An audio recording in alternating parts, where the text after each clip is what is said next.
Hi everyone, Weezer Tano here, the internet's busiest music nerd.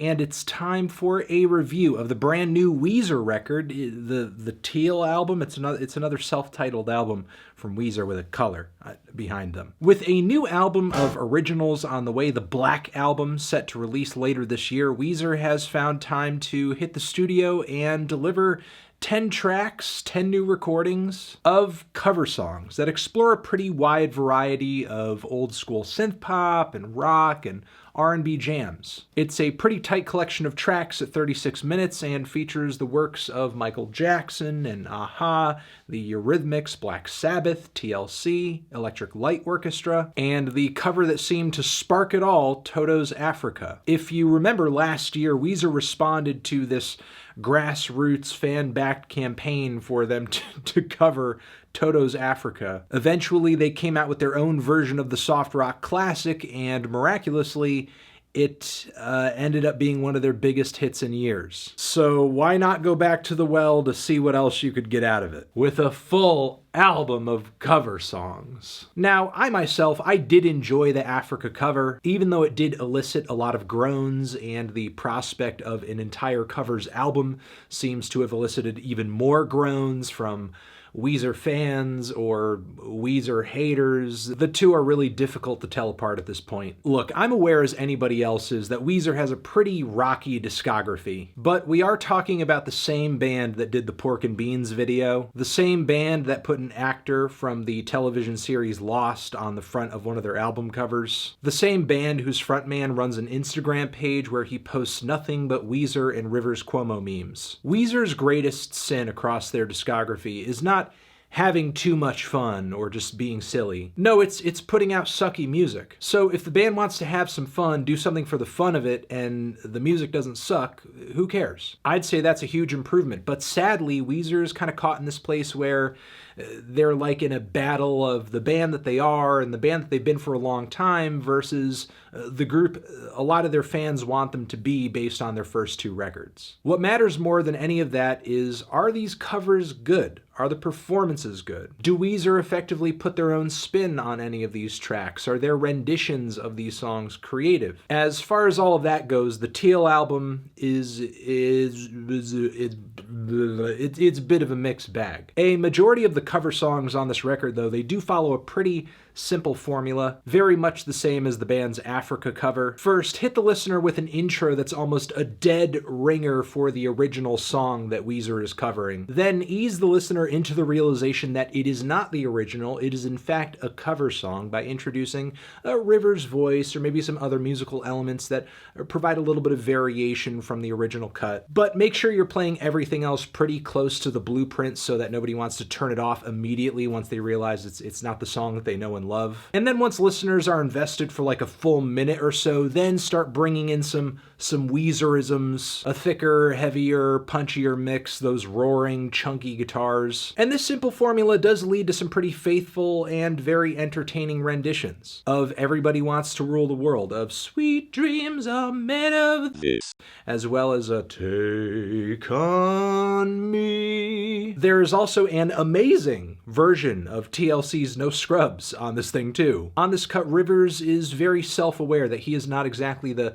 voice or the protagonist for the story of this track, and as a result of it, I think he intentionally hams it up a little bit on this cut, adds a little more swagger and sass to his singing and his delivery. It's a song on the track list that going into it I think had the most cringe potential, but actually turned out to be one of the best here. I also think the band effectively puts their own spin on this cut pretty well with the building vocals and wall of guitars on the bridge. I could easily see myself playing and replaying this song over and over and over. I've heard some people online critique the performances on this record as mere karaoke. And sure, maybe they are a little close to the original in some instances, and if that makes these songs qualify as karaoke, let me say that Rivers is essentially that guy at the karaoke club that's just bringing the house down because he's killing it. Especially on Take On Me. I think Rivers and the band perfectly capture the fantastical bliss of that song. So I do have quite a bit of praise for a lot of songs on this record. However,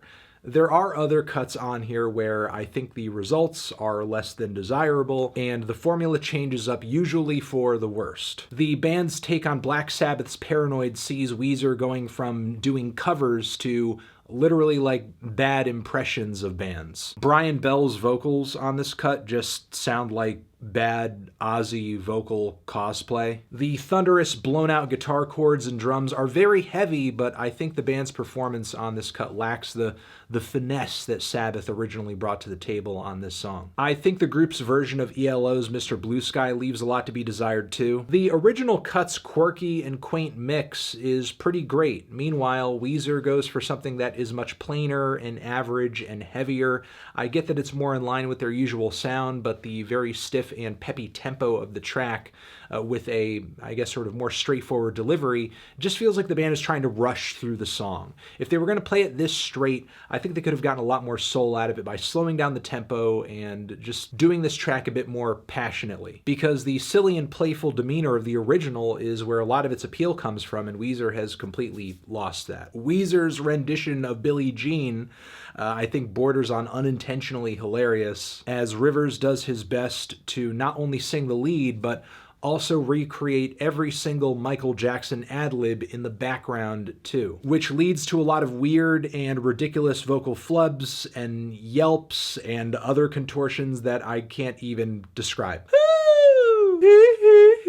The absolutely roaring guitars on the pre-chorus do seem like a little bit much for an instrumental that mostly feels like a note-for-note recreation. It just sort of makes those blaring Weezer chords just stick out in a really awful way. However, I do have to give it to the band for making a better version of this track than Alien Ant Farm did of the song Smooth Criminal. Certainly not as bad as a rock rendition of a Michael Jackson song could get. But where the guitars truly do go overboard on this record is on the closing track, the version that the band provides of Stand By Me. The value in the original of this song is found in its ballad at the core of the track and the dramatic space surrounding it. And from the first beat of this cut, Rivers and the rest of the band are already doing too much, especially with the big, fat, heavy bass synth notes playing throughout the track. Then once the heavy, crunchy metal distortion guitar chords pop in, it's just over for me. They're just, ugh, they killed it. You're smothering the song in this horrendous distortion that does it no justice whatsoever. And it's sad because I think the band actually did a decent job of covering more nuanced numbers on this thing, like Happy Together. It's pretty impressive how they were able to stick so faithfully to the tune and also just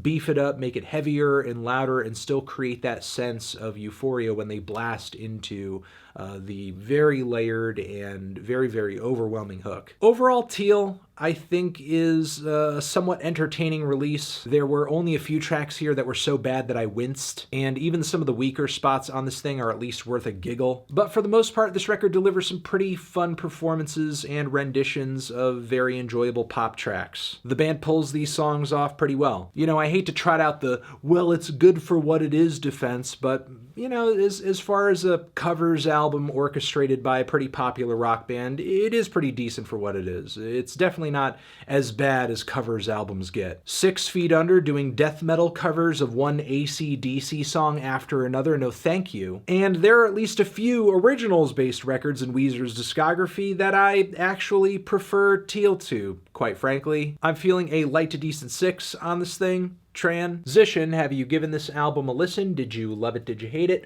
What would you rate it? You're the best, you're the best. What should I review next? Hit the like if you like. Please subscribe and please don't cry. Hit the bell as well. Over here next to my head is another video that you can check out. Hit that up or the link to subscribe to the channel. Anthony Fantano, Weezer, Teal, forever.